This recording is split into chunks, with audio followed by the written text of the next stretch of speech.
Bonjour mes cocos, bonjour les amis, vous êtes dans le jardin de Katz Bartok. Et bien voilà, aujourd'hui nous allons faire un petit tirage que j'ai envie de vous faire depuis un certain temps déjà, qui s'appelle l'oracle de l'esprit originel. Et je vous ai tiré la plume à prière qui est ici même. Vous voyez comment elle est belle cette carte, elle est absolument magnifique. Donc nous allons voir avec cet arbre géant qu'est-ce que signifie la plume à prière. Eh bien, le temps d'une journée, aimez chaque personne que vous rencontrez. Hein? Imaginez une lumière. Donc, comme je vous disais, les plumes à prière servent pendant les cérémonies de fumigation indiennes et servent à certains rituels de guérison, de purification, en passant les plumes autour de l'aura et autour du corps de la personne. Donc les Indiens utilisent donc les plumes, mais aussi des plumeaux décorés. La fumée est alors à purifier et l'espace est à renvoyer avec les souhaits qui partent directement vers le ciel. Voilà pour ce qui est aujourd'hui de la plume à prière. Donc connectez-vous à vos êtres chers et aux êtres que vous aimez.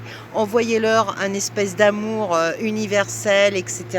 Et je vais vous faire le deuxième tirage qui est l'esprit de l'air qui est sorti. Donc nous sommes en pleine lune, hein. Nous sommes en nouvelle lune, pardon, et voilà, donc c'est très intéressant puisque nous sommes dans l'ère du Verseau qui est totalement un signe, comme je vous le disais, aérien et élevé vers le spirituel, et nous allons voir tout de suite ce que signifie l'esprit de l'air.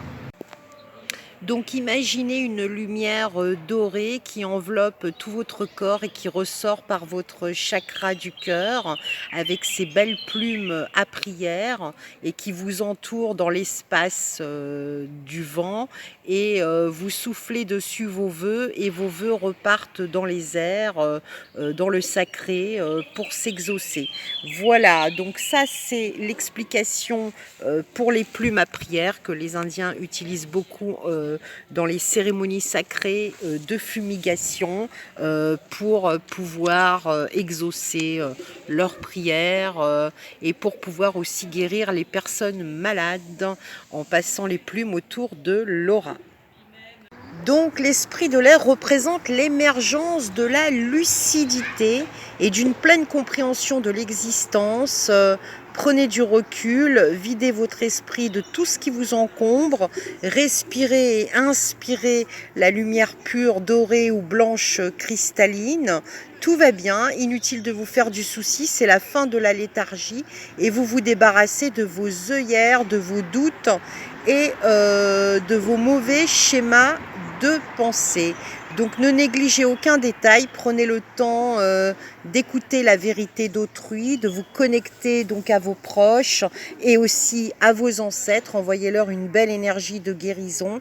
L'esprit vous parle, soyez ouverts, considérez la situation sous un nouvel angle. Voilà, donc l'esprit de l'air est l'un des meilleurs véhicules de messages de l'esprit pour les Cherokees et bon nombre d'autres peuples amérindiens. Les vents sont les messagers du Créateur. Ils apportent beaucoup d'informations en provenance des royaumes sacrés.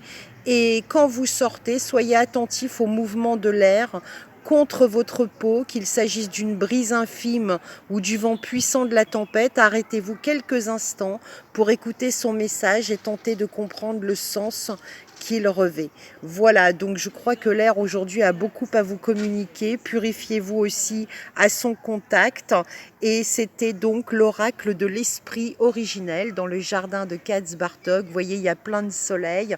Je vous souhaite une belle fin d'après-midi et je vous dis à tout à l'heure pour la carte totémique du jour.